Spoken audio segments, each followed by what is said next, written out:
Welcome to a new Harry's Garage video, and today's car I think is very special. It is the Aston Martin V8 Vantage, this particular one 1985, and even further enhanced than they were in period, this is a 7-litre version. So a bigger engine capacity that was quite a well-known modification you could do to this car. Wind back to the history of this model when it first came out in 1967. Aston Martin had the DB5 and then the DB6, and they knew they needed a new model. And one of the things they were suffering with, they had a straight 6-cylinder engine, rivals had V12s, America was obsessed with V8, so they decided to develop a new V8 engine, and this new model was going to be launched with it, but it wasn't quite ready in time, and so they launched the Aston Martin in this body shape DBS with the old 6-cylinder engine. And it wasn't actually until 1969 when it got the V8 engine it was all really meant to have.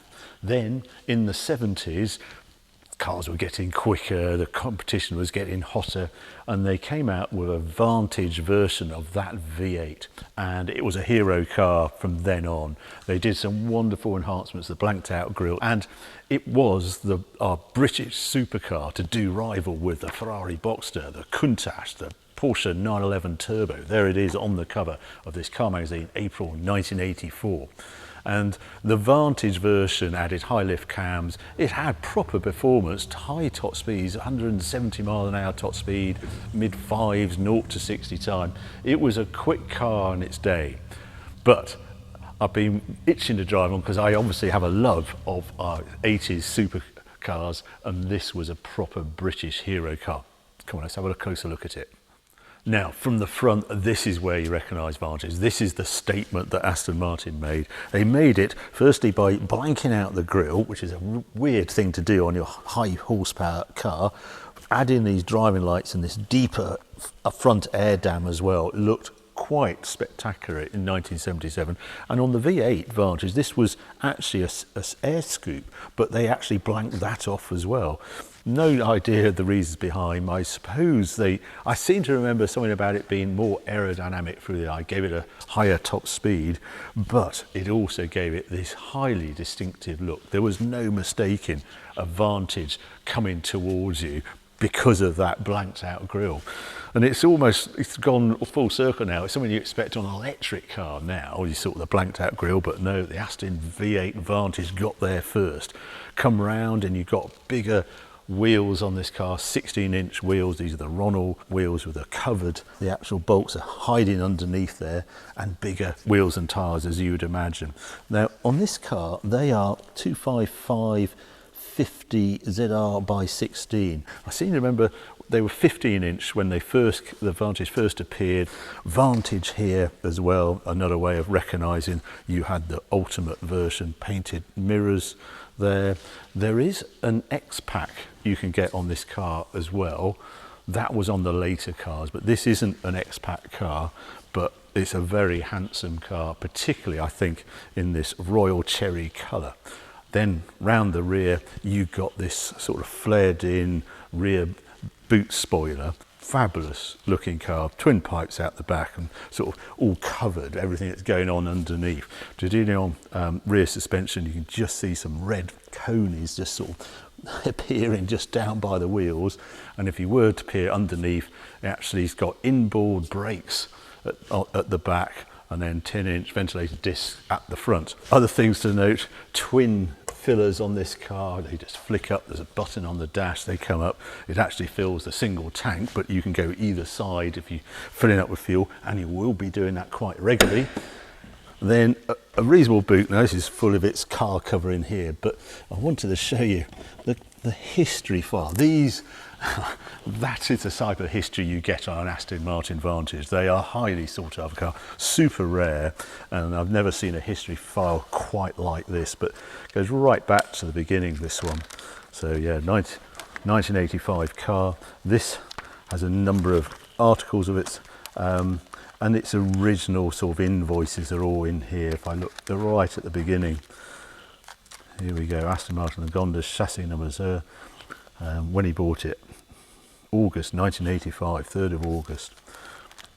But it's the second file I want to show. This I mean, you spend hours going through that. All the tax discs are in there, that sort of thing. But if I go to this page here, this particular car had quite a lot of work done to it. And this is a proper invoice we're about to come up with here. This was in 2016. And this is when the 7-litre engine was added to this. So the Works, Aston Martin Works did 6.3-litre versions of this engine. You could go to RS Williams, which is where this car went, and you could get a 7-litre engine. Cost of doing the 7-litre engine was £38,500. And it has a dramatic effect, but it's had everything else done in this. It's had £26,950 for repainting the body shell. It's had new brake system put on it. It's had a rebuilt rear diff, its brakes upgrade, and RSW handling kit, £4,650. It has the quick change gearbox, it's about £1,750, etc. It's pages. In the end, I get to the end of the invoice, there is the price. It's £127,205 plus VAT of £25,000, £152,646 was spent on this car. Oh, you then had some dyno testing as well. Yes, I ought to show you the dyno test. 504 horsepower. Torque is pretty good as well. It's sitting just over 500 foot-pound as well. So a proper increase in horsepower. One other annoying thing on the Astons, you get 4 keys. That is annoying when you're living with a car like that, but that's just a hangover from when this car originates from the early 60s. That was, or mid 60s. That's what you used to get on 60s cars. Let's go and have a look at the business end. It's a huge engine, this V8, Aston Martin V8 engine. Always has. Every time I've opened the bonnet on one of these Astons, it always strikes me, my goodness, it's enormous. It's just the width of the cams. You want that so you get a better sort of combustion chamber. You want the valves to be coming in at an angle to get the round chamber. You also see the tubular manifold on this car as well. And as I say, 7-litre engine, 48mm carbs on this, downdraft Weber IDF carbs. It might have been opened out to 50mm the carbs, I'm not sure, but I think there's one lovely trick on this. If I take this air box off, it has 4 clips on it, 2 at the front, a bit tricky to get at, but you then get to see, he says, you then get to see underneath, there they all are. What a magnificent sight that is. Looking at, that's where this engine breathes, and then yeah, it says 48mm. I can see 48mm written on there, so they are 48mm. But that is how the engine is breathing and consuming a lot of fuel. And the engine just dominates everything about the experience of this car. It is incredibly powerful. Normally they were around about 400 horsepower, 395, 400 horsepower. And then by opening this up, the 6.3 was 450-ish, but 505 horsepower with this 7-litre conversion. So I think the best thing now, take it outside, take it for a drive.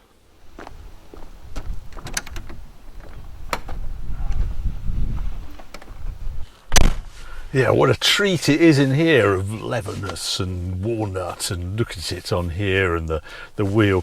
First thing that strikes you when you get in is, am I sitting in the right place? I seem to have the seat slightly further forward if I look at the door, but that feels right for the wheel and it feels right on the pedals, but there's something slightly odd and you can't quite work it out what it is, but I think it's because the wheel is fixed that I'm closer and the screen's there, so I feel I want to put the seat back, but you can't, and you can't bring the wheel out, so that's sort of fixed. Other oddities, this one has part of the with its upgrades, it's got a short throw gearbox and it's very noticeable, and I sort of recognise things around the cabin. You can't help but think, hang on a minute, that's the same as my Jaguar XJ Coupe, as are these buttons down here of hazard, rear fog, interior horn, heated window and things. Don't recognise that. That's the air conditioning control. I don't recognise these light switches. I think that apparently they're Chrysler, but I don't recognise them. Lovely glove box, and all the Concours events this car's been to. It won the Aston Martin Club Concours in '96, third in 2007, second in 2003. It's an amazing example. I should say this car is for sale at the Hairpin Company. It's just come in. It might be on the website this weekend, but it's offers around 400,000 for it. It's a very special one. Anyway, the cabin, you've got a single air vent. Staring at me, I've got one this side, passenger gets one. Odd. Key sort of protruding sort of right by your knee, and those 4 jangly keys on there as well. It looks like a Ford bit. Handbrake will fool lots of people. They think, well, how does this handbrake work? What you have to do is put it up to where you want it, press the button, let go, and that's your handbrake. And then to release the handbrake, you just do that when it releases. The modern Alpine radio CD player looks a bit out of place, it has to be said. Tiny little glove box in here. Proper seats in the back. I mean, they are you could happily have 2+2 in here, kids or adults. You could, it's not a Bentley Continental R size in the back, but it's reasonable. And the leather and the feel, fantastic. We ignore the mirror switches down here that just downright naff. Right, let's start it up. That's why he bought this car, wasn't it? That sort of sound. Dash layout. Lots of Smith dials that I recognise. Volts. Fuel. I've had to put some of my Corrigan stained fuel in it because, it's just under half a tank. Rev counter, no red line. Oil pressure, 170 mile an hour speedo, and 2 temperature gauges. So one for water temperature, one for oil. And dogleg ZF gearbox on here. They're all, if they get a manual Vantage, they all have the ZF gearbox. Right, let's go and warm it up. Just like the Countach, it immediately feels everything's a bit heavier than you expect in it. Anyway, head out and I'll go on some better roads in a moment.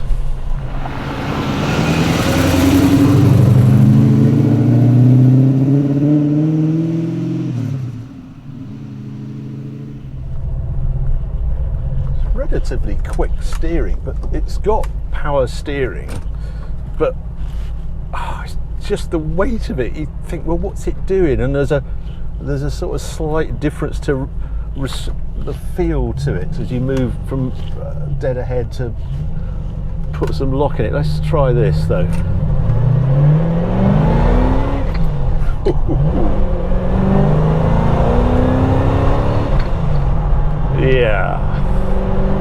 Forget everything I've said, that's the important bit.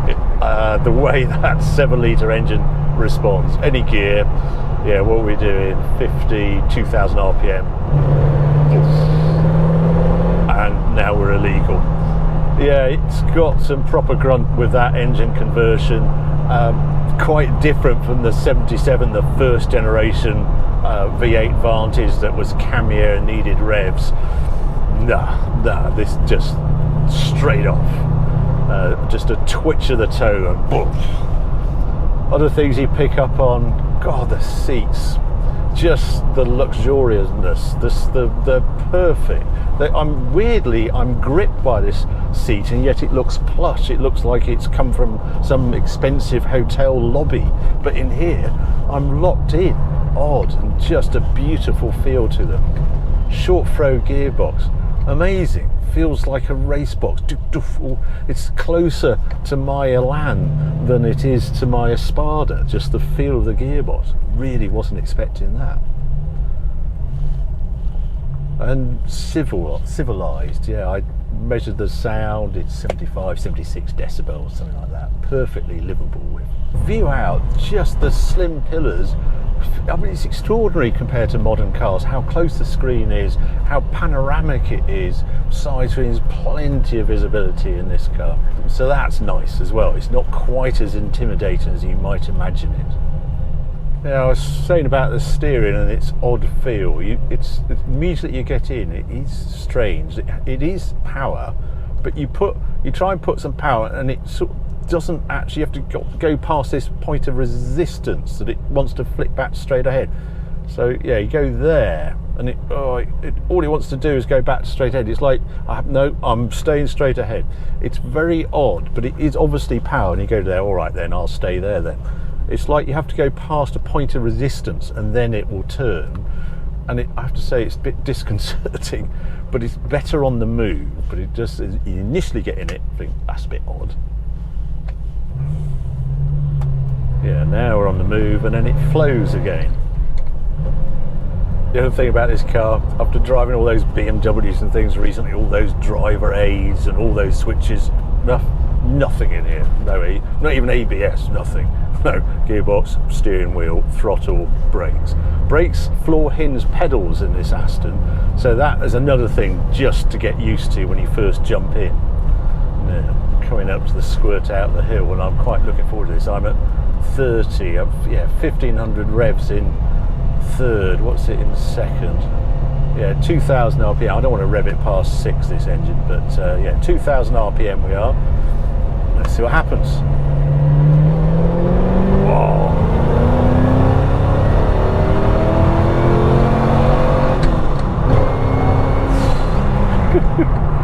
Thunder happens.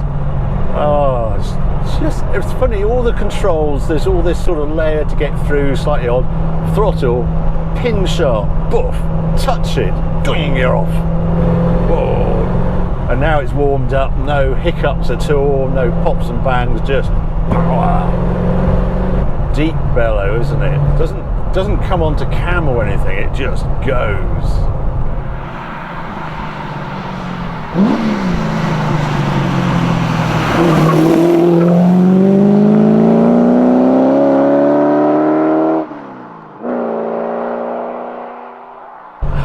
Those tall tires down here, it's not troubled by the bumps.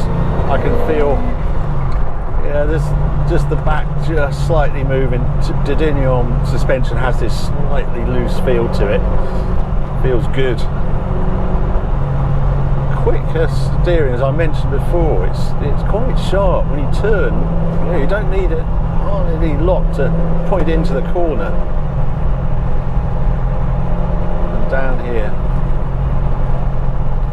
a little bit coming through the wheel. Yeah. Ah, yes.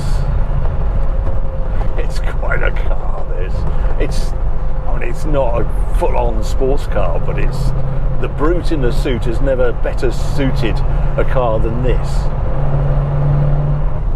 Try over this bump. Didn't exist. Yeah, that shows you the setup of these cars.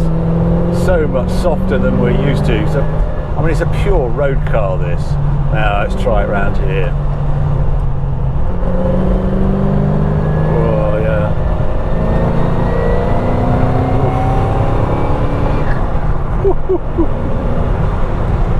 Yeah, let's slow it down. Slightly softer brake pedal than I expected as well. Oh, dear. What a car. Right, some likes and dislikes. Well, I've been driving this for a few days. I haven't actually got used to the steering, I'm afraid. And it is, I mean, it's direct, but it's just this peculiar way that it adds power and you have to get over this resistance. Not sure about that. And its position, I just want to move it out if I can, but I can't. The size of the car, it's big. I weighed it, it's 1800 kilos, this car, so it's got a lot of mass to control. The handling kit on this makes it sort of acceptable. I'm not sure what they felt like before the handling pack went on it, but this feels sharp, feels good, feels very controlled. Damping's good. Tyres are sort of small on it, but that tall side profile just softens the ride. And it's just, I wouldn't take it on a track day, not a chance, this car. Yeah, there we go. It's a bit more honest than you expect. And I'd like those brakes just to be a bit sharp, a bit harder. After, you've got this super sharp throttle, great gear change, and then the brakes are a bit soft.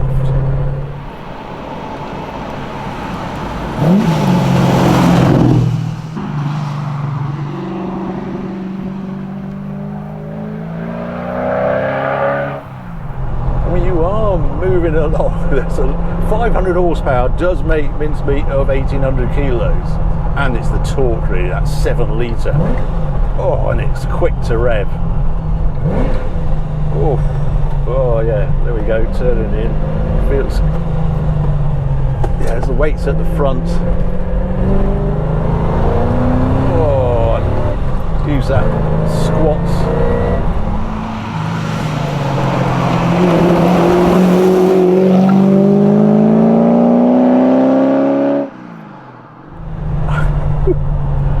Yeah, now let's move on to the lights. Much easier on the lights. There we go. Yeah, engine, all the way engine. 7-litre conversion, instant torque, instant power, clean revving, feels great. Probably uses quite a lot of fuel. I can't do anything about that, but I love that. I personally love the looks. It's a little heavy from the rear, but that front and that filled in air dam, fabulous. So distinctive, so that's an Aston Martin Vantage.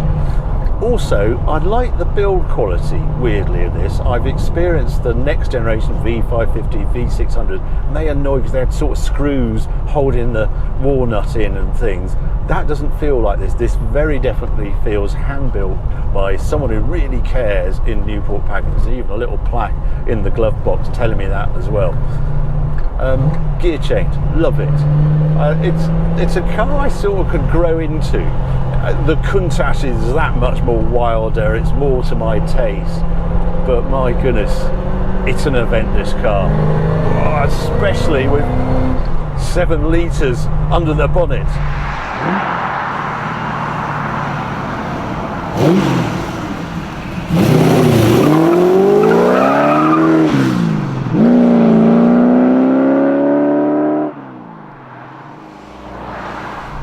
So there you go, there's a little feel of what the Aston Martin Vantage V8 is like. Spectacular, particularly in V8 7-litre form. Huge thanks to the hairpin company for letting me drive this car. It's been a real privilege and it hasn't disappointed. It's so British. It feels like Tower of London, Big Ben and Aston Martin Vantage V8 is how I feel towards this car. Great to revisit. Hope you enjoyed the video. If you did, well, keep watching, keep subscribing. More videos coming on very soon.